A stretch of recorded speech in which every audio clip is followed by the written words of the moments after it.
In today's video, I'm going to show you how to automatically sync lifecycle stages between records in HubSpot, so your contacts and companies always stay aligned without manual updates. If you've ever noticed mismatched lifecycle stages between a contact and their associated company, or deals not updating stages the way you expected, this tutorial will walk you through the exact settings you need to enable. By the end of this video, your lifecycle automation will be running smoothly in the background. And if you find this helpful, make sure to hit that like button and subscribe to the channel for more HubSpot tutorials just like this. Let's get started. First, log into your HubSpot account. Once you're inside your dashboard, look at the top navigation bar and click on the Settings icon. This will open your main account settings where you can control how your CRM properties and automations behave. In the left sidebar menu, scroll down until you see Objects. Click on Objects and then select Contacts.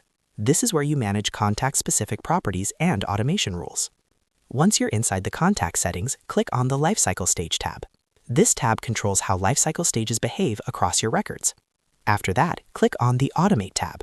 This is where the real magic happens because HubSpot allows you to automatically sync and update lifecycle stages based on record associations and deal activity. The first option you'll see is Sync Lifecycle Stages. To automatically update a contact's lifecycle stage to match their primary associated company stage, check the Sync Lifecycle Stages checkbox. When this is enabled, HubSpot will automatically set the contact's lifecycle stage when a company is first associated as primary. It will also update the contact whenever the primary company's lifecycle stage changes. It's important to understand that changes flow from the company to the contact, not the other way around.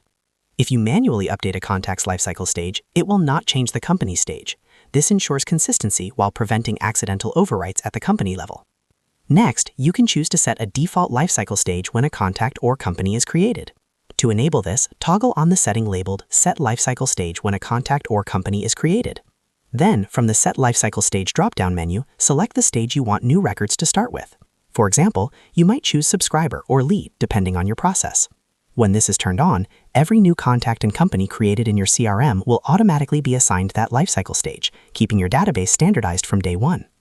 Below that, you'll see the option to set lifecycle stage when a deal is created. Toggle this switch on if you want associated contacts and companies to automatically update their lifecycle stage when their first associated deal is created. Then select the stage from the drop-down menu. This is especially useful if you consider deal creation as a milestone that moves someone further down your pipeline. If this setting is turned off, lifecycle stages will not update automatically based on deal creation, so keep that in mind. Next, you can automate updates when a deal is won. Toggle on Set Lifecycle Stage when a deal is won, then choose the appropriate stage from the dropdown. Many businesses set this to Customer. When enabled, HubSpot will automatically update the lifecycle stage of associated contacts and companies when a deal is marked Closed Won. If this setting is turned off, not only will lifecycle stages not update, but the close date and days to close properties for associated records will also not be automatically updated. Finally, you'll see the option to set lifecycle stage when a lead is associated. Toggle this on if you want lifecycle stages to automatically update when a lead record is associated with a contact or company. When enabled, HubSpot ensures that the lifecycle stage reflects that new lead association immediately. If left off, associating a lead will not trigger any automatic lifecycle updates. Once you've configured all the automation settings that match your business process, your lifecycle stages will automatically stay in sync across contacts, companies, deals, and leads without manual work. This helps keep reporting accurate, workflows clean, and your sales and marketing teams aligned. And that's it. You now know how to automatically sync lifecycle stages between records in HubSpot. If this video helped you, make sure to hit that like button and subscribe to the channel for more simple and practical HubSpot tutorials. Thanks for watching, and I'll see you in the next one.